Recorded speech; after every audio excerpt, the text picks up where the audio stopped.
Hello friends, welcome back. ये हमारा भूगोल शास्त्र बहुविकल्पीय प्रश्न, जिसमें हम लोग कोशिश कर रहे हैं कि आपके एनसीईआरटी बुक्स को right from class 6 to class 12 complete coverage दे सकें थ्रू एमसीक्यूज, है ना। तो ज्योग्राफी हम लोग भूगोल शास्त्र को कवर करने की कोशिश कर रहे हैं अभी, और इस क्रम में फ्रेंड्स हम लोग हैं अभी आपके कक्षा 8 पर और अध्याय नंबर 4 पर।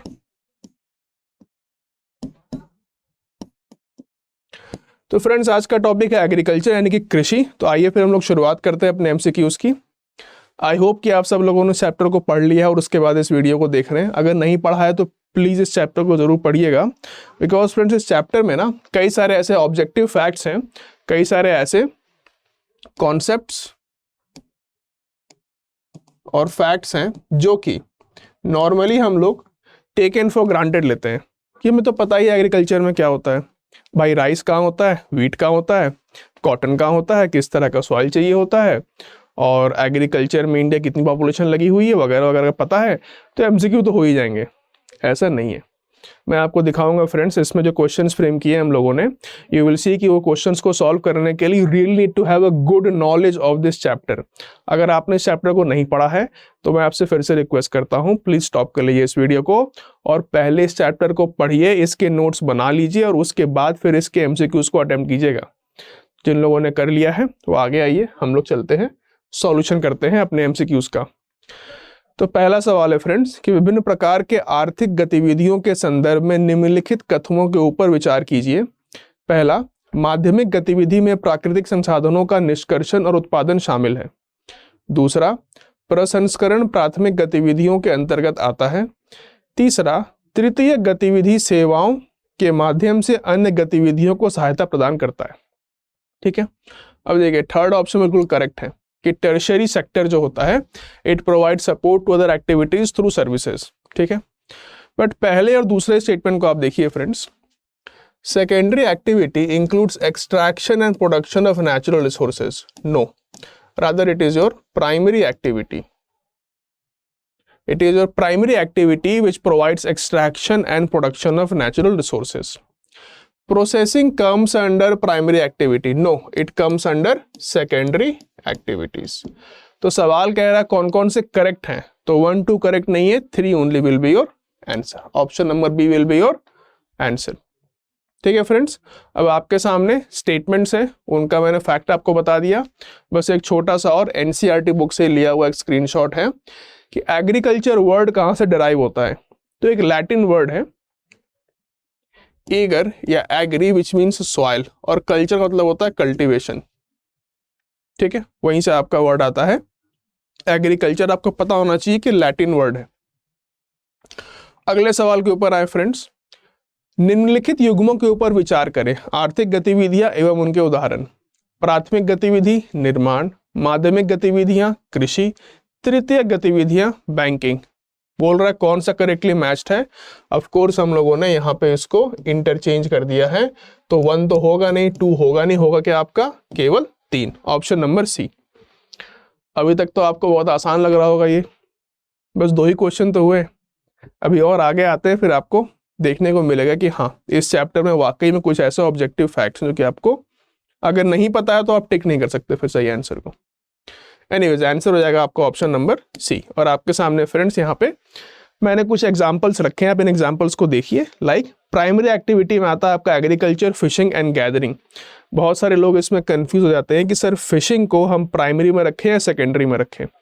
देखिए एनिमल हस्बेंड्री जो है ना वो सारा का सारा आपका प्राइमरी एक्टिविटी में आता है। प्राइमरी एक्टिविटी वो चीज़ होती है इसमें कि आप extraction and production of natural resources करते हैं।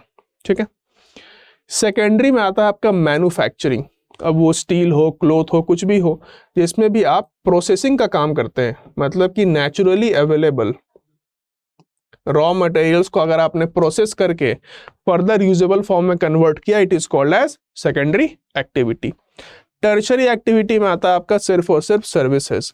अब वो ट्रांसपोर्ट सर्विसेज हो, बैंकिंग सर्विसेज हो, इंफॉर्मेशन टेक्नोलॉजी सर्विसेज हो, कुछ भी हो, they all come under tertiary sector.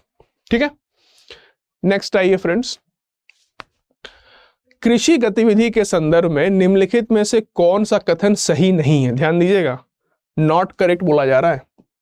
यहां पर तो मैं नॉट को कैपिटल करके लिख दे रहा हूं ताकि आपका ध्यान जाए इसके ऊपर, लेकिन फ्रेंड्स एग्जामिनेशन में ऐसा एक्सपेक्ट मत करिएगा। नॉट छोटा सा लिखा होगा, आपकी आंखें इतनी तेज होनी चाहिए कि आप उसको देख सके। ठीक है, आइए फिर स्टेटमेंट्स को देखते हैं हम लोग। पहला स्टेटमेंट है कि world wide 2/3 of population is engage in agriculture activity where as in India it is less than 50%।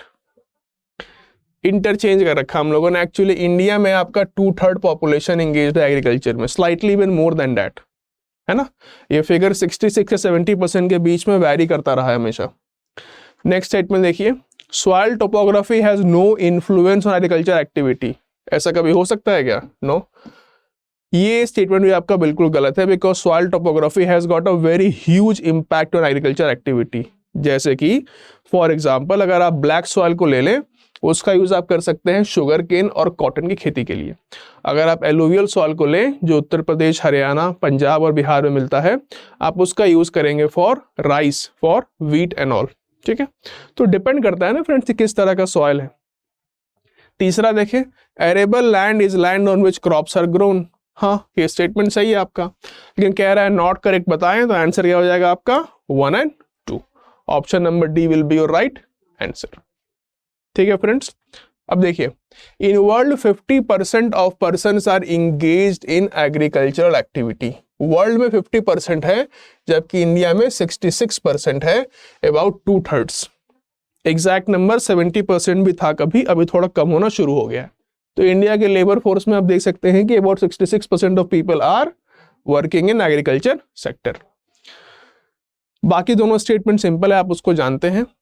एक बार जरा आप फ्रेंड्स इस मैप को जरा देखिए, ये जो वर्ल्ड का मैप मैंने बनाया है आपके सामने, इसमें बेसिकली मैं आपको ये दिखाना चाह रहा हूँ कि कंट्री वाइज कितना % ऑफ पॉपुलेशन एक्टिविटी इन्वॉल्व है इन एग्रीकल्चर। जैसे अगर आप अफ्रीका के पार्ट्स को देखेंगे, ये जो डीप कलर में है, वहां पे 60 to 80% of population is involve in agricultural activities. Agriculture activities का मतलब क्या हुआ friends? Not just crop growing, it also means animal husbandry, it also means fishing and hunting and gathering. Same thing for India. अगर आप थोड़ा सा इस तरफ जाएं, इन साउथ ईस्ट एशिया जाएं, तो यहाँ पे भी काफी सारी कंट्रीज लाइक म्यांमार एटसेट्रा में भी आपके high ratio of percentage of population is involved in agricultural activity. On the other hand, if you look at America, Canada, 2.5 से 5%, या बहुत होगा तो 10% तक बस। अगर आप साउथ अमेरिका में आए, अगेन आप देखें परसेंटेज बढ़ जाता है। तो क्या इससे फ्रेंड्स आपको एक लगभग एक आइडिया से मिलता है? इससे आप इस फोटो से या फिर इस फिगर से आप क्या क्या डेटा निकाल सकते हैं? पहला डेटा तो ये है कि इंडीड जो कंट्रीज पुअर कंट्रीज हैं, इंडीड जो कंट्रीज थर्ड वर्ल्ड कंट्रीज हैं, वहां पे much higher percentage of population is involved in agricultural activities. ठीक। सेकेंड इन्फ्लुएंस क्या आप निकाल सकते हैं कि जो आपके डेवलप्ड कंट्रीज है like western Europe, like US, Canada, Australia, New Zealand, यहाँ पर आपका percentage of population involved in agriculture activity is slightly less. ठीक है, अच्छा। अब आप कहेंगे कि सर ये जो कंट्री है सऊदी अरेबिया, इसमें 0 to 2.5% ही क्यों? इसलिए क्योंकि इनकी पूरी इकोनॉमी ऑयल पे डिपेंडेंट है। ठीक, इसीलिए वहां पे बहुत कम ही लोग इन्वॉल्व एग्रीकल्चर में। ठीक है, ओके। एक बार जरा नेक्स्ट फोटो के ऊपर आए आप, क्योंकि मैंने इस क्वेश्चन में एक टर्म यूज किया, इसका नाम है अरेबल लैंड। एरेबल लैंड क्या डेफिनेशन होता है? जिसपे आप एग्रीकल्चर कर सकते हैं, जिसपे आप क्रॉप्स उगा सकते हैं, it is called as arable land. तो आपके सामने फ्रेंड्स ये एक वर्ल्ड मैप है, आप इसमें देख सकते हैं world distribution of arable land. अब आप इसमें देखिए इंडिया का मैक्सिमम पार्ट अरेबल है, जहां जहां ग्रीन है ना इस पूरे मैप में, इट मीन्स उन पार्ट्स पे या उन पीसेस ऑफ लैंड के ऊपर आप क्रॉप ग्रोइंग एक्टिविटी कर सकते हैं। ठीक है, आप यूरोप में देखें पूरा पार्ट ग्रीन है। आप यहाँ पे देखें नॉर्थ अमेरिका में प्रेरीज ग्रासलैंड आप लोगों को पता है, ऑस्ट्रेलिया का सदर्न पार्ट, न्यूजीलैंड का पूरा पार्ट, ईस्ट चाइना, ये सब आपके मेजर अरेबल लैंड्स हैं। यहाँ पे आप काफी ज्यादा एग्रीकल्चर एक्टिविटीज कर सकते हैं। तो फ्रेंड्स ये कुछ वैल्यू एड ऑन था आपके लिए इन दिस क्वेश्चन। नेक्स्ट आइए, निम्नलिखित युग्मों के ऊपर विचार कीजिए, कह रहा है कौन से करेक्टली मैच्ड नहीं है, लेकिन हम पहले देखेंगे कौन सा करेक्टली मैच्ड है। Sericulture, silkworms, right. Pisciculture is fish, viticulture is grapes, horticulture is vegetables. तो आपका करेक्टली मैच्ड है 1 और 4, कह रहा है नॉट करेक्टली मैच बताओ, तो आंसर क्या हो जाएगा आपका 2 और 3। सिंपल है, बिल्कुल सिंपल फैक्ट के ऊपर है, कोई भी इस क्वेश्चन को सॉल्व कर सकता है, कोई दिक्कत नहीं है, बहुत आसान सा सवाल है, लेकिन फिर भी आपको ये टर्म्स पता होने चाहिए फ्रेंड्स। कई बार लोग कंफ्यूज कर जाते हैं कि इन टर्म्स का क्या मतलब होता है। अब सेरी, पीसी, वीटी, हॉर्टी, ये सब आपके लैटिन वर्ड्स हैं, इसलिए इनसे कंफ्यूज नहीं होना है। अगर आपने एक बार देख लिया तो आपको हमेशा याद रहेगा, ठीक है। चलिए आगे चलते हैं, बेसिक सवाल था ये। With reference to the farm system of an arable farm, consider the following statements. पहला सवाल, पहला स्टेटमेंट है कि the farm system consists of mainly 3 stages including inputs, processes and output. कृषि प्रणाली में मुख्यतः 3 चरण होते हैं जिनमें निवेश, प्रक्रिया और उत्पादन शामिल है। बात बिल्कुल सही है। इनफैक्ट किसी भी प्रणाली में 3 सिस्टम ही होते हैं, पहला इनपुट, दूसरा प्रोसेसिंग और तीसरा उसका आउटपुट। तो कृषि हो या इवन इंडस्ट्री हो, ये स्टेटमेंट बिल्कुल सही है आपका। जब प्रणाली में निवेश के रूप में बीज, उर्वरक और मशीनें शामिल की जाती हैं, फसल इसका प्रमुख उत्पादन होता है। अब देखिए, इनपुट के रूप में आप बीज देंगे, फर्टिलाइजर देंगे और मशीन्स देंगे, all these are your inputs in the agricultural system. तो प्रोसेसिंग क्या होगा आपका? Like sowing, like harvesting, like ploughing, जैसे आप धरती की जुताई करेंगे, that is called as processes, ठीक है। तो while inputs include seeds, fertilizer, machine, crop is major output, ये स्टेटमेंट बिल्कुल सही, ये भी सही है। थर्ड स्टेटमेंट के ऊपर ध्यान देंगे, processes are an intermediate stage which includes ploughing, sowing and spraying, सही बात है। कह रहा करेक्ट बताओ, all are correct, option number D will be your answer, ठीक है फ्रेंड्स। अभी तक सिंपल लग रहा होगा आपको, सिंपल ही है टॉपिक। अगर आपको एक बार बेसिक कॉन्सेप्ट बैठ जाए एग्रीकल्चर का तो ज़्यादा मुश्किल है नहीं एनसीईआरटी के एमसीक्यूज को सॉल्व करना, बट फिर भी आना चाहिए, आपको स्किप नहीं करना इस चीज़ को। अब आप देखिए फ्रेंड्स, आपके सामने एनसीईआरटी बुक से ही मैंने एक स्क्रीनशॉट लिया है। इनपुट्स जिसमें मशीनरी, सीड्स और केमिकल्स हैं। प्रोसेस है जिसमें कि आपका प्लोइंग, सोविंग और स्प्रेइंग है। आउटपुट जिसमें कि आपका क्रॉप्स आ जाता है, ठीक है। नेक्स्ट आइए, physical and human farm inputs. देखिए ह्यूमन इनपुट क्या होगा इसमें, किसान का जो अपना लेबर है, that is also called as an input, वो भी तो एक इनपुट है, that is your farm labour, ठीक है। स्टोरेज करने के लिए कोई जगह अगर उसने ली रेंट पे, that is also an input. Machinery again आपका एक इनपुट। इसके अलावा फ्रेंड्स कुछ फिजिकल इनपुट्स भी होंगे आपके, like sunshine, temperature, rainfall etcetera, ये सारे के सारे आपके इनपुट्स हैं इन द फार्म सिस्टम, ठीक है, क्लियर है। नेक्स्ट आइए, अगले सवाल के ऊपर ध्यान देंगे। खेती के प्रकारों के संदर्भ में निम्नलिखित कथनों के ऊपर विचार कीजिए, ठीक है। Low levels of technology and house hold labour is used in subsistence farming, ठीक है, where as commercial farming is highly mechanised and capital intensive. देखिए सबसिस्टेंस जो वर्ड है ना, अगर आपको सिंपली इस वर्ड का मतलब भी पता हो तो भी आप इस आंसर को टिक कर सकते हैं। फ्रेंड्स जरूरी नहीं है कि हमेशा जितना आपने पढ़ा हो उसमें से ही क्वेश्चन आए, तो कई बार क्वेश्चन ऐसा भी आ सकता है जिसको आपने पहले कभी नहीं देखा हो। अब वहां पे बस क्वेश्चन को सॉल्व कैसे करेंगे, थोड़ा सा अपना कॉमन सेंस यूज करके, थोड़ा सा अपना इनर फीलिंग, अपनी गट फीलिंग को इस्तेमाल करके। जैसे इस क्वेश्चन में अगर आप ध्यान दें फ्रेंड्स, ये क्या कह रहा है, सबसिस्टेंस फार्मिंग के बारे में बात कर रहा है, ठीक है। सबसिस्टेंस फार्मिंग, सबसिस्टेंस वर्ड का मतलब पता है क्या होता है? जैसे मान लीजिए कि आप एक क्रांतिकारी हैं, ठीक है, और आपको सरकार ने जेल में बंद कर दिया, ठीक, आपके खाने पीने की कमी हो गई, तो आप क्या करेंगे, थोड़ा मोड़ा खाना जो आपके पास अवेलेबल होगा जेल में वही खा करके अपना गुजारा करेंगे। इसे ही कहते हैं सबसिस्टेंस। मतलब बहुत ही लो लेवल की, बहुत ही लो क्वालिटी की अगर आपको खाना या किसी उतनी ही खराब क्वालिटी कोई भी चीज हो, अगर आपको उसको ही यूज करना पड़ रहा है, it is called as subsistence. तो सबसिस्टेंस फार्मिंग का सर्टेनली टेक्नोलॉजी का लेवल बहुत लो होगा और हाउस होल्ड लेबर का यूज ज्यादा होगा। ठीक, इसे हिंदी में कहते हैं निर्वाह खेती। ठीक है, इसमें होता ये है बेसिकली कि जो फार्मर और उसकी फैमिली है ना, वही उसमें सारा अपना इनपुट देते हैं और जितना मिलता है उसे ही खा करके अपना पेट भरते हैं। That is called as subsistence farming. लेकिन जब व्यावसायिक खेती होगी तो उसमें सर्टेनली आप मशीन्स का इस्तेमाल ज़्यादा करेंगे और बहुत ज़्यादा पूंजी लगानी पड़ेगी। तो स्टेटमेंट आपका बिल्कुल सही है। अगला देखिए, subsistence farming is characterised by small scale production while commercial farming is done for large scale output. सही बात है। अब एक किसान की फैमिली कितना टन अनाज उगा लेगी? बहुत कम। लेकिन जो कमर्शियल फार्मिंग है, जैसे कि आपके शुगर केन के फार्म्स हो गए, आपके कॉटन के फार्म्स हो गए, इवन आपका टी प्लांटेशन हो गया, कॉफी प्लांटेशन हो गया, इन सब में आपको आउटपुट बहुत ज्यादा मिलता है। तो आपका स्टेटमेंट नंबर 2 भी बिल्कुल सही है। तीसरा देखिए, नोमैडिक हर्डिंग, इसे हिंदी में बोलते हैं घुमंतु पशुपालन, है ना। नाम बड़ा फनी सा है, लेकिन नाम अगर आप एक बार भी सुन लेंगे ना तो आपको इसका मतलब क्लियर हो जाएगा। हम जैसे लोग जो हिंदी भाषी हैं, हम जैसे लोग जिसे हिंदी भाषा से प्यार है, उनको इस तरह के टर्म्स बहुत जल्दी समझ में आ जाते हैं। तो घुमंतु पशुपालन, है ना, नोमैडिक हर्डिंग। आइए देखते हैं।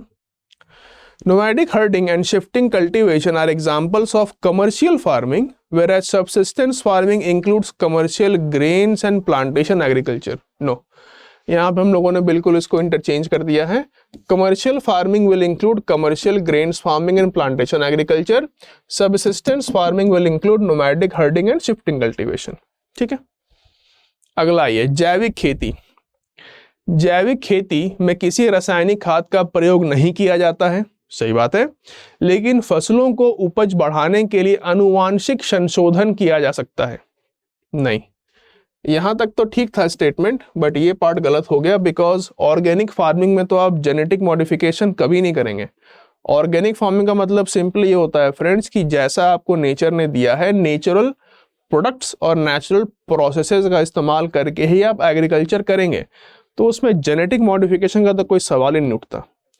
कह रहा बताइए कौन कौन से कथन सही हैं? तो 1 and 2 are correct. Option number D will be your right answer.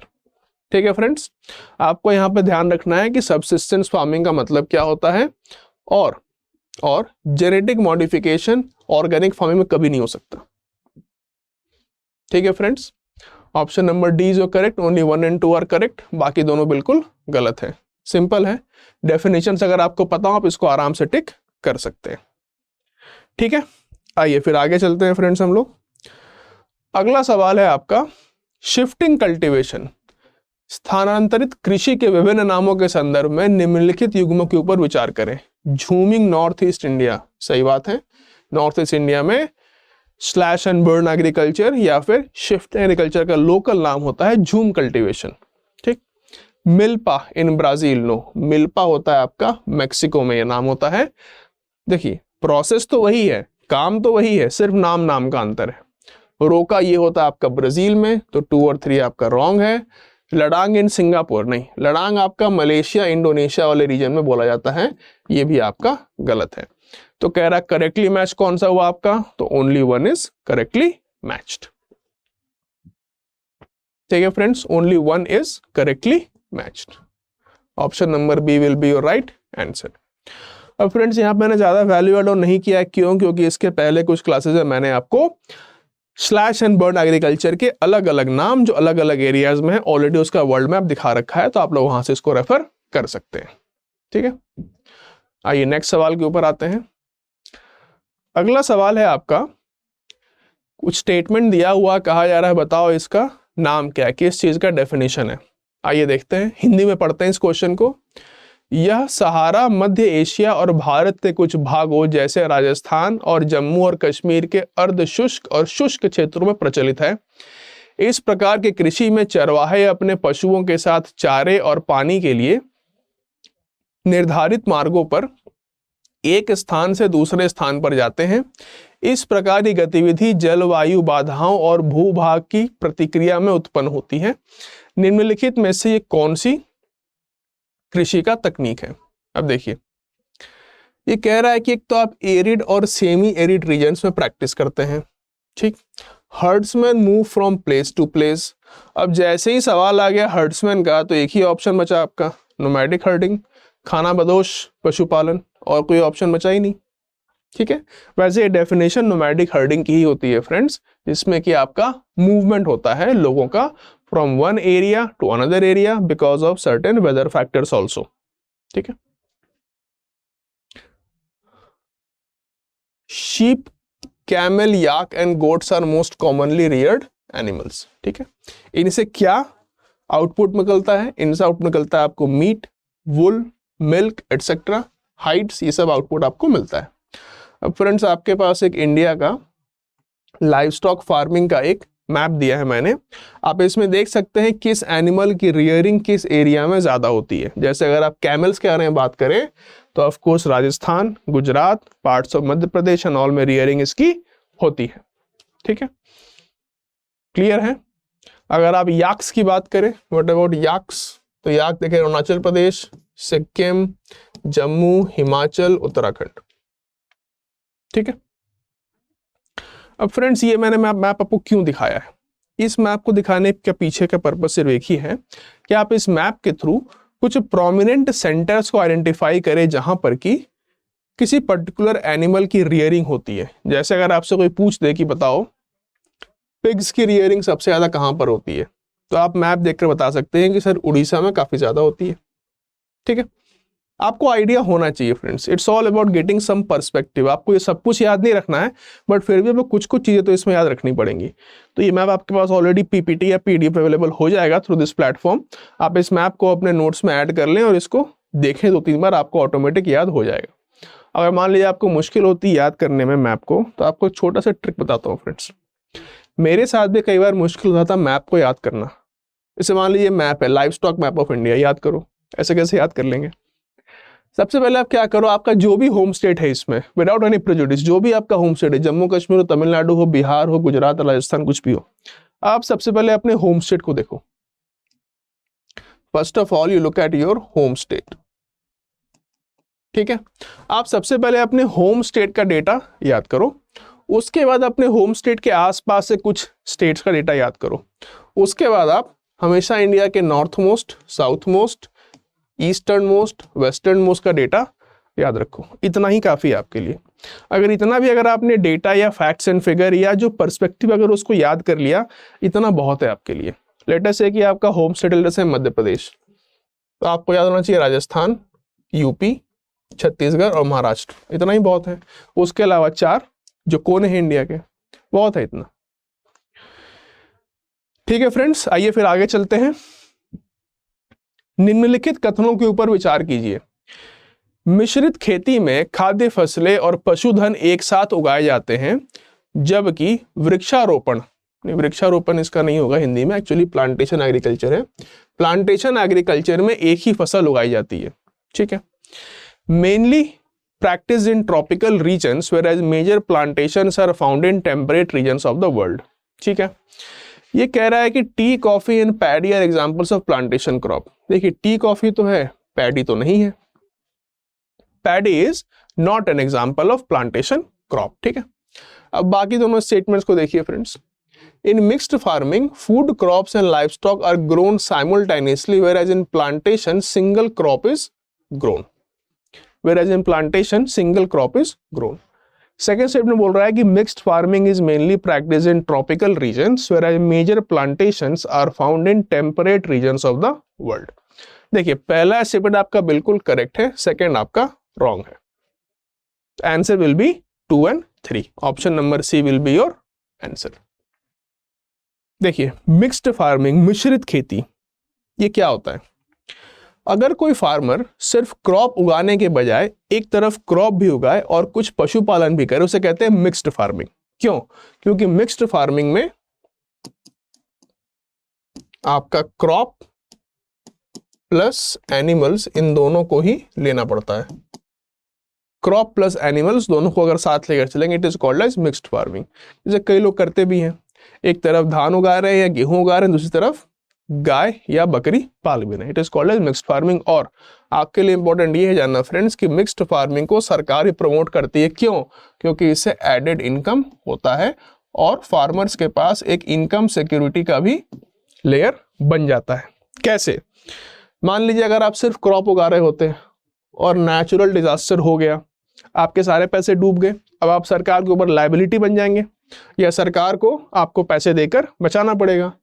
लेकिन हो सकता है अगर आप क्रॉप एनिमल दोनों कर रहे हो, क्रॉप अगर आपकी खराब भी हो गई, डिजास्टर भी हो गया, तो भी आपको अपने एनिमल सोर्सेज से मिल्क, मीट, वूल, सिल्क कुछ ना कुछ आपको आउटपुट मिलेगा जिसको कि आप बेच करके अपना गुजर बसर कर सकते हैं। सिंपल कॉन्सेप्ट है। That is called as your mixed farming.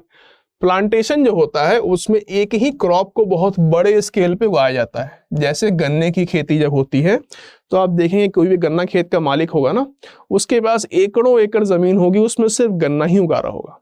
Same thing goes for T, same thing goes for coffee. इसे कहते हैं हम लोग प्लांटेशन। एग्रीकल्चर मतलब आपने किसी चीज का प्लांटेशन कर रखा है, आपने किसी पर्टिकुलर क्रॉप को प्लांट कर रखा है ओवर अ बिग एरिया, ठीक है।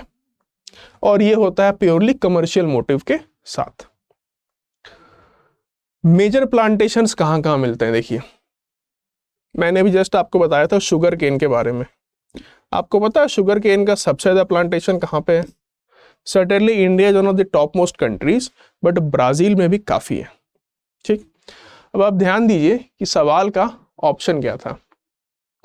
ये कह रहा है major plantations are found in temperate regions of the world. क्या ब्राजील टेम्परेट रीजन में आता है? नो, वो तो ट्रॉपिकल रीजन में आता है, इसलिए स्टेटमेंट गलत हो गया। अगर आप चाहें तो और भी एग्जांपल देख सकते हैं, जैसे कि रबर की प्लांटेशन होती है, मैंने यहाँ पे एग्जांपल भी दिया आपको। रबर का जो प्लांटेशन है वो मलेशिया में होता है, ब्राजील में कॉफी भी खूब होती है, इंडिया में टी होता है, श्रीलंका में भी टी होता है। तो जो आपका प्लांटेशन है ना वो एक्चुअली मोस्टली आपके ट्रॉपिकल रीजन्स में होते हैं, जबकि जो मिक्स्ड फार्मिंग है वो मोस्टली टेम्परेट रीजन्स में होता है। तो हम लोगों ने स्टेटमेंट में बेसिकली दोनों को एक्सचेंज कर दिया था और कुछ भी नहीं, कि मिक्स्ड फार्मिंग जो है वो मोस्टली आपका टेम्परेट रीजन्स में होता है, जबकि जो मेजर प्लांटेशन होते हैं वो मोस्टली आपके ट्रॉपिकल रीजन्स में होते हैं। लेकिन हैविंग सेड दैट, प्लांटेशन की कई सारी एक्टिविटी टेम्परेट रीजन्स में भी होती है। फ्रेंड्स आप लोगों ने उसके बारे में सुना होगा, US civil war 1863 Abraham Lincoln के टाइम पे। उस टाइम पे यही तो प्रॉब्लम था कि जो अमेरिका है उसमें नॉर्थ स्टेट्स और साउथ स्टेट्स के बीच में लड़ाई हो रही थी। क्यों? क्योंकि जो सदर्न स्टेट्स थे ना वो कैपिटलिस्ट नेचर के थे, उनके पास बड़े बड़े फार्म्स थे और वो चाहते थे कि काफी सारे स्लेव्स रहें जो कि इन फार्म्स के ऊपर काम कर सके। और जो नॉर्थ के जो स्टेट्स थे वो इसका ठीक उल्टा चाहते थे, वो नहीं चाहते थे कि स्लेवरी यूएस में एक भी दिन और चले, ठीक है।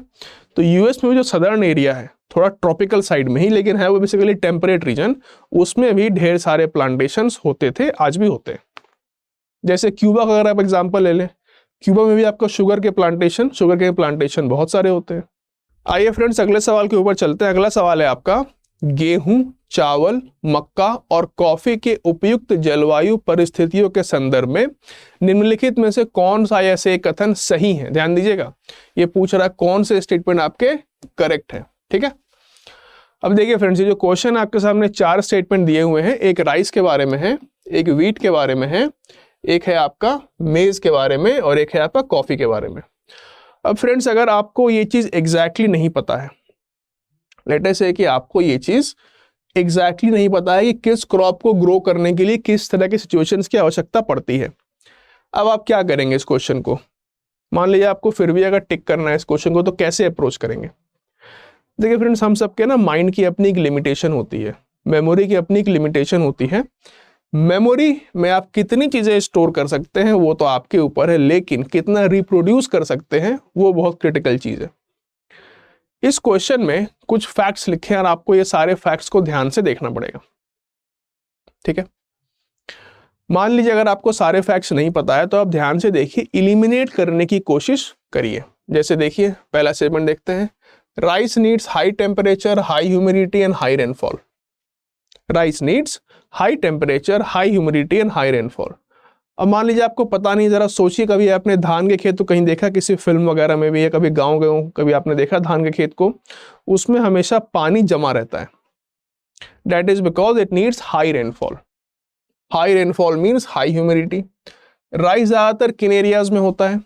इंडिया में होता है, बांग्लादेश में होता है, वियतनाम में होता है। Rice mostly grows in this tropical area जहां टेम्परेचर भी हाई होता है। तो हमें स्टेटमेंट नंबर 1 ब्रॉडली सही लग रहा है। ठीक है, अच्छा, ये करते ही कि स्टेटमेंट नंबर 1 ब्रॉडली सही लग रहा है, कई बच्चे गलती क्या करते हैं, सीधा क्वेश्चन में जंप मार देते हैं ऑप्शंस के ऊपर। ये गलती आपको नहीं करना है। देखिए, आपको फैक्ट सारे पता हैं या नहीं है, it does not matter. It will be a very big mistake if you immediately jump to see the options. क्यों? देखिए, जब आपका माइंड जब सोच रहा होता है ना किस ऑप्शन को करेक्टली टिक करना है, उस वक्त अगर आप ऑप्शंस को देखना शुरू कर देंगे ना, तो आपका माइंड पे डाइवर्ट हो जाएगा, फिर आप यहां पे ठीक से फोकस नहीं कर पाएंगे और आप जरूर गलत ऑप्शन टिक कर देंगे। ठीक है फ्रेंड्स, आइए आगे चलते हैं। अगला स्टेटमेंट है आपका कि wheat requires bright sunshine during sowing season and moderate temperature and rainfall during harvest. देखिए, हार्वेस्ट के टाइम पे उसको रेनफॉल तो चाहिए होता है, ठीक है, मॉडरेट टेम्परेचर भी ठीक ठाक है, लेकिन उसको बहुत ब्राइट सनशाइन नहीं चाहिए। गेहूं जो है ज्यादातर कहाँ पे होता है, प्रेरीज नॉर्थ अमेरिका में होता है, इंडिया में भी पंजाब हरियाणा में होता है। अगर आप लोगों को याद हो फ्रेंड्स, मैंने आपसे डिस्कस किया था एक बार रिगार्डिंग वेस्टर्न डिस्टर्बेंसेस। ये क्या होते हैं? These are extra tropical cyclones pushed towards India during the months of January and February and then they bring rain which is useful for harvest of wheat because wheat is also a rabi crop. ठीक है, लेकिन इस statement में problem क्या है friends? Bright sunshine की problem है। ठीक है, ये स्टेटमेंट हो गया आपका रॉन्ग। नेक्स्ट आइए, high temperature, least rainfall and no sunshine are the suitable climatic conditions for cultivation of maize. देखिए, हाई टेम्परेचर तो उसको चाहिए, लीस्ट रेनफॉल या लो रेनफॉल भी चाहिए, क्योंकि मेज आपका मोस्टली कम रेनफॉल में भी सर्वाइव कर सकता है। लेकिन ये नो सनशाइन का मतलब क्या है? What do you mean by no sunshine? क्या हम लोग खेत के ऊपर एक चादर बिछा दें?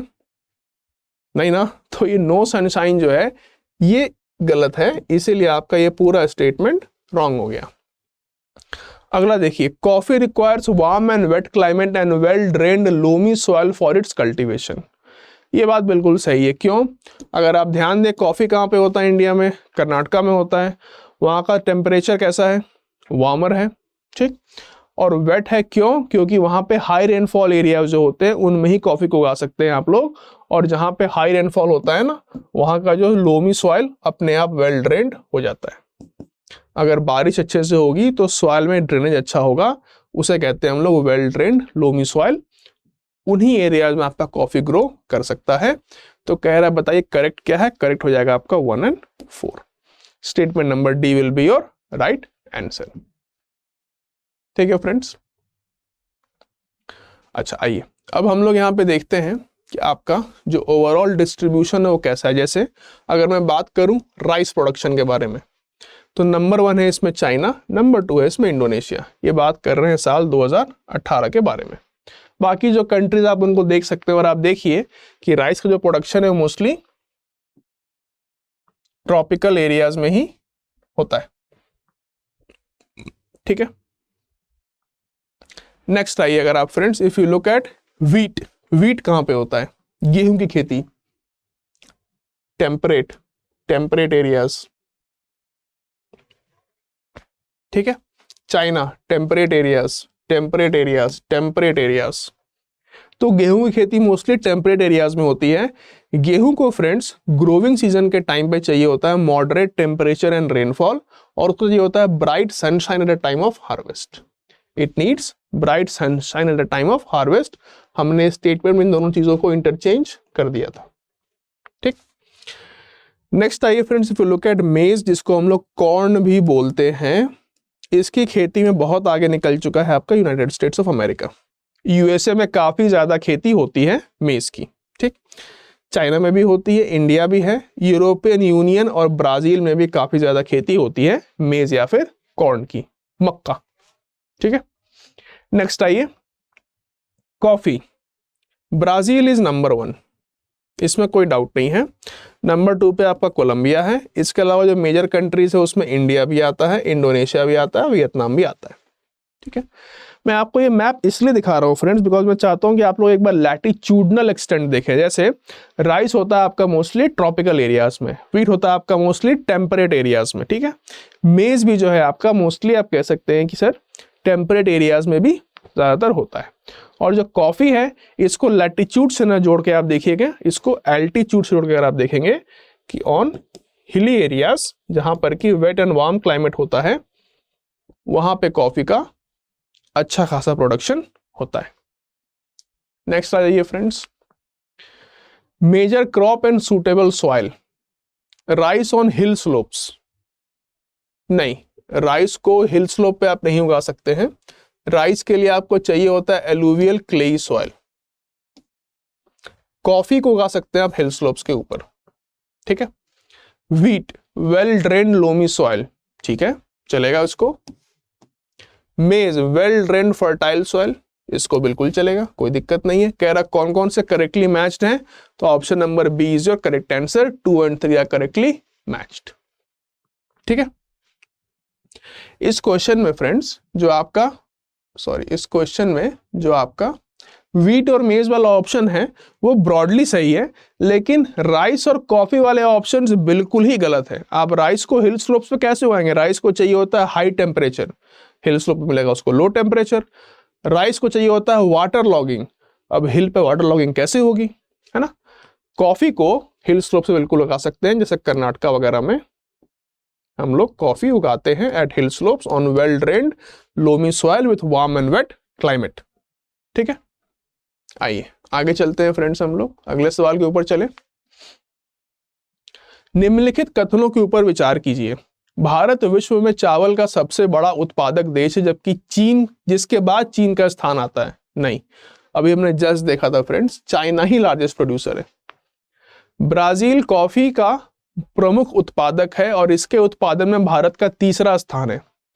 हमने जो भी देखा था फ्रेंड्स उसमें इंडिया का शायद सेवेंथ रैंक लिखा हुआ था, but it is quite possible कि इंडिया का 3rd रैंक हो गया होगा। बट अभी अगर हमें नहीं पता है तो you keep this statement under observation. देखते हैं अभी बाकी ऑप्शंस को देखते हैं। In West Bengal and Bangladesh 2 to 3 crops of rice are grown in a year. बिल्कुल सही बात है। बंगाल का जो एरिया है वो राइस के लिए बहुत फेमस है, माछ भात खाते हैं ना लोग वहां पे, तो राइस काफी ज्यादा होता है, ठीक है। और एक ही साल में राइस के 2-3 क्रॉप उगते हैं क्योंकि क्लाइमेट बहुत ज्यादा फेवरेबल होता है। In India wheat is grown in summer, no, in India wheat is grown in winter. अब आइए हम लोग ऑप्शन के हिसाब से देखते हैं, कह रहा है कौन से ऑप्शन करेक्ट है, तो 4 और 1 तो होगा नहीं। अब आप फंस रहे हैं 2 और 3 के ऊपर, ठीक है। अब देखिए इंडिया का रैंक 3rd है कि नहीं, इस पे सब कुछ डिपेंड करता है।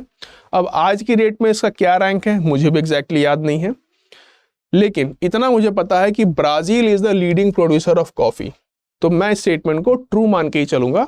लेट अस से कि डी आंसर इज करेक्ट, ठीक है। ब्राजील मुझे पता है कि टॉप प्रोड्यूसर है। अब आज की डेट में इंडिया 3rd रैंक पे आता है कि नहीं आता है वो तो वेरी करता रहेगा, ठीक है। मैं मान लेता हूं इंडिया 3rd रैंक पे आता है।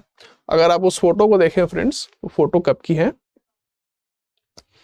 कॉफी, इंडिया 7th रैंक पे आ रहा है। और ये वाली फोटो लेटेस्ट नहीं है, थोड़ी पुरानी फोटो तो ये है, ठीक है। अच्छा, अब फ्रेंड्स अगर आप इस मैप के ऊपर देखें, ये जो एरिया है इसे बोला जाता है bean belt, it is called as bean belt, क्योंकि इन्हीं एरिया में वार्म क्लाइमेट मिलेगा, लेकिन अगर थोड़ा सा हिली स्लोप होगा तो वहां पे रेनफॉल होगा और वहां पे कॉफी हो सकती है, ठीक है। कॉफी के बारे में एक आपके साथ एनसीईआरटी का एक स्क्रीनशॉट है, आप इसको देखें फ्रेंड्स। कॉफी प्लांट की खोज किसने करी थी? तो ये कहा जाता है कि 850 एडी में, एडी 850 में कल्दी नाम का एक अरबी गोट हर्डर, एक नोमैडिक हर्ड्समैन, इसने कॉफी नाम के किसी बुश के बेरीज को खाकर देखा जिसके ऊपर इसके गोट्स खाना खा रहे थे। इसको लगा कि ये जो प्लांट है इसको खाने के बाद इसको एक खुशी का एहसास हुआ, तो फिर वहां से कॉफी का प्रचलन शुरू हुआ। तो हम लोग ये मान के चलते हैं फ्रेंड्स कि 850 एडी में कल्दी नाम के एक अरबी गोट हर्डर ने इंडिया में कॉफी की खोज करी। अब ये चीज आपके एनसीईआरटी बुक में लिखी है तो आपको और कुछ नहीं मानना है, आपको इसी को मानकर आगे चलना है। नेक्स्ट आइए, ये किसी ग्रेन के बारे में पूछ रहे हैं, कह रहे हैं कि उसे मोटे अनाज के रूप में भी जाना जाता है और कम उपजाऊ और रेतीली मृदा पर उगाया जा सकता है। यह एक कठोर फसल है जिसे कम वर्षा और उच्च से मध्यम तापमान और पर्याप्त वर्षा की आवश्यकता होती है। ज्वार, बाजरा और रागी इसके प्रमुख प्रकार हैं। बस आंसर क्या हो जाएगा आपका? मिलेट्स। बहुत सिंपल है, jowar, bajra and ragi are forms of millets only, और इंडिया में काफी अच्छे से इनको उगाया जाता है मिलेट्स को। ये वाकई में काफी हार्डी क्रॉप होता है और इसको हम लोग सीरियल्स में काउंट करते हैं। अब इंडिया में इसको क्यों अच्छे से उगाया जाता है? बिकॉज इंडिया में मैक्सिमम एरिया जो है इंडिया का, उसमें रेनफॉल कम है और टेम्परेचर हाई है। ठीक है, इसीलिए ज्वार, बाजरा और रागी इंडिया में बहुत सारे एरियाज में, खासकर राजस्थान, गुजरात, महाराष्ट्र और कर्नाटका वाले एरिया में बहुत ज्यादा उगाया जाता है। इंडिया का सर्टेनली इसमें रैंक बहुत ऊपर है। ठीक है, इंडिया के अलावा नाइजीरिया, चाइना और नाइगर जैसी कंट्रीज में भी इसको उगाया जाता है। इंडिया जो है सो वर्ल्ड का 36% ऑफ मिलेट्स प्रोड्यूस करता है। इंडिया जो है वर्ल्ड का 36% मिलेट्स प्रोड्यूस करता है। और इंडिया में भी सबसे लीडिंग स्टेट्स कौन कौन से हैं आपको पता है फ्रेंड्स? सबसे लीडिंग स्टेट इंडिया में है आपके राजस्थान, उत्तर प्रदेश, गुजरात, महाराष्ट्र, ये आपके सबसे लीडिंग स्टेट हैं। ये वाला जो बेल्ट है पूरा, इस बेल्ट में काफी ज्यादा मिलेट्स और डिफरेंट टाइप के मिलेट्स, लाइक राजस्थान में मोस्टली आपका ज्वार उगाया जाता है। ठीक है, कर्नाटका में आपका रागी उगाया जाता है। ठीक है, ये सब कुछ ऑब्जेक्टिव फैक्ट्स आपको पता होने चाहिए। इंडिया की रैंक आपको पता होनी चाहिए, खासकर वो जिसमें इंडिया की रैंक 1 है। बाकी रैंक्स तो फ्लक्चुएट करते रहते हैं, बट इंडिया मिलेट्स में हमेशा आगे था और हमेशा आगे रहेगा। ठीक है, आइए फिर नेक्स्ट क्वेश्चन के ऊपर चलते हैं हम लोग। ये भी अगेन किसी फसल के बारे में बात की जा रही है कि इस फसल के विकास के लिए उच्च तापमान, हल्की वर्षा, 210 ठंड मुक्त दिन। अब ये 210 जैसे ही आपने सुना, आपके दिमाग में आंसर आ जाना चाहिए, अगर आपने एनसीईआरटी बुक पढ़ी है तो। और अगर नहीं पढ़ी है तो फिर आगे क्वेश्चन पढ़िए, देखते हैं क्या होता है। और तेज धूप की आवश्यकता होती है। यह काली और जलोढ़ मृदा इसके लिए सबसे उपयुक्त है। देखिए, ब्लैक एंड एलुवियल सॉइल्स। ठीक है, अब ये कह रहा है 210 frost free days, light rainfall and high temperature. Answer will B cotton. Answer will B cotton. इसको 210 फ्रॉस्ट फ्री डेज चाहिए होते हैं, ये बात बिल्कुल सही है। अगर आपके माइंड में स्ट्राइक नहीं किया 210 को पढ़ के कॉटन का नाम, तो इसका मतलब आपने एनसीईआरटी बुक को ठीक से कवर नहीं किया था। ठीक है, बिल्कुल स्टैंडर्ड ऑब्जेक्टिव फैक्ट है। यही सब चीजें फ्रेंड्स जो कि आपको सिर्फ एनसीईआरटी बुक्स पढ़ने पे ही मिल सकती हैं। आप कितना भी न्यूज़पेपर पढ़ लें, कहीं के भी करंट अफेयर्स को कवर कर लें, ये सब चीजें आपको नहीं मिलेंगी। एंड यूपीएससी ऑल्सो नोज कि बच्चे एनसीईआरटी को जरूर इग्नोर करते हैं, तो आपको इग्नोर नहीं करना है। आपको बिल्कुल अपना ध्यान एनसीईआरटी बुक के ऊपर लगाना है। इसको एक बार अच्छे से कंप्लीट कर लेने के बाद आप जो चाहें उतना अपने प्रिपरेशन को एक्सपैंड कर सकते हैं। अगर आप फ्रेंड्स ध्यान दें इंडिया के ऊपर, तो इंडिया में top most producer is Gujarat, second is Maharashtra. इतना ही जानना बहुत जरूरी है आपके लिए। ठीक, Gujarat and then it is Maharashtra. Cotton production India में काफी ज्यादा होता है। India is one of the leading producers of cotton. But Egyptian cotton की क्या अच्छाई है? Egyptian cotton is much longer bale and it has much thinner diameter, तो उसके थ्रू आप सुपर फाइन कपड़े और अच्छे से बना सकते हैं, इसीलिए उसकी डिमांड भी ज्यादा होती है as compare to Indian cotton. चलिए नेक्स्ट सवाल के ऊपर आते हैं फ्रेंड्स। इसे गोल्डन फाइबर के नाम से भी जाना जाता है। बस आंसर बताइए अब। It has to be jute. और क्या ये होगा? गोल्डन फाइबर नाम ही होता है जूट का। एनीवेज, और आगे पढ़ते हैं हम लोग। यह जलोढ़ मृदा के ऊपर अच्छी से बढ़ता है और इसके लिए उच्च तापमान, भारी वर्षा और आर्द्र जलवायु यानी कि ह्यूमिड क्लाइमेट की आवश्यकता होती है। यह उष्ण कटिबंधीय फसल है, ट्रॉपिकल क्रॉप है। भारत और बांग्लादेश इसके मुख्य उत्पादक हैं। इसका एक ही आंसर पॉसिबल है फ्रेंड्स, वो है जूट। बिकॉज एक तो गोल्डन फाइबर, दूसरा इंडिया एंड बांग्लादेश। इंडिया का जब पार्टीशन हुआ था फ्रेंड्स, जब बांग्लादेश को बनाया गया था ईस्ट पाकिस्तान और पाकिस्तान का पार्ट था, उस टाइम पे इंडिया के साथ एक बहुत मिसफॉर्चून ये हो गया कि इंडिया के सारे जूट प्रोड्यूसिंग एरियाज और मेजर जूट मिल्स चले गए बांग्लादेश या ईस्ट पाकिस्तान में। हालांकि उसके बाद भी इंडिया ने बहुत कोशिश करी और जूट में आज की डेट में इंडिया एक लीडिंग प्रोड्यूसर फिर से बन चुका है। ठीक है, इंडिया है मोस्टली वेस्ट बंगाल, बिहार, थोड़ा बहुत आसाम और उड़ीसा में भी जूट को उगाया जाता है। नेक्स्ट चलिए, आप देख सकते हैं इस फोटो में वेस्ट बंगाल, बिहार ये आपके लीडिंग है, आसाम भी है और उड़ीसा भी है। ये आपके लीडिंग जूट प्रोड्यूसिंग स्टेट्स है इंडिया के। ठीक है, नेक्स्ट सवाल के ऊपर चलते हैं फ्रेंड्स। चाय की खेती के संदर्भ में निम्नलिखित में से कौन से कथन सही नहीं है? ध्यान दीजिएगा, नॉट करेक्ट बोल रहा है। ठीक है, it requires a cool climate and well distributed rainfall through out the year. ये तो बिल्कुल सही है। चाय की खेती कहाँ होती है फ्रेंड्स? आसाम में होती है, हिली एरियाज में, तमिलनाडु में होती है, श्रीलंका में होती है। अब आप ध्यान दीजिएगा, यहाँ पे कूल क्लाइमेट है। ठीक है, इस वर्ड के ऊपर अभी हम लोग ऑब्जर्वेशन लगाकर रखते हैं, मैं आपको बताऊंगा क्यों। आइए पहले आगे चलते हैं। It requires course Sandy soil with steep slopes. ठीक है, it is a labour intensive plantation crop. ये बिल्कुल सही स्टेटमेंट है। India does not produce the best quality of T in the world. नहीं, ये तो मजाक है। India does produces the best quality of T in the world. India की चाय में इतने सारे वैरायटीज हैं कि it is world famous. Assam, Darjeeling, Tamil Nadu, इन सब एरियाज में अगर आप ध्यान देंगे वाकई में वर्ल्ड की बेस्ट चाय प्रोड्यूस होती है। अब फ्रेंड्स मैंने यहाँ पे दो स्टेटमेंट्स को ऑब्जर्वेशन में रखा है, देखते हैं आपका अप्रोच क्या होना चाहिए। बिकॉज थर्ड स्टेटमेंट करेक्ट है, इसमें कोई डाउट नहीं है, तो आपके आंसर में थर्ड तो हो ही नहीं सकता। ठीक है, बचा क्या? सिर्फ ऑप्शन नंबर सी, 2 और 4। अब ध्यान दीजिए, मैंने कूल क्लाइमेट को ऑब्जर्वेशन में क्यों रखा? ये स्टेटमेंट वैसे सही है, लेकिन क्यों रखा? इसलिए रखा कि कुछ देर पहले हम लोगों ने देखा था कॉफी के बारे में और अभी हम लोग देख रहे हैं टी के बारे में।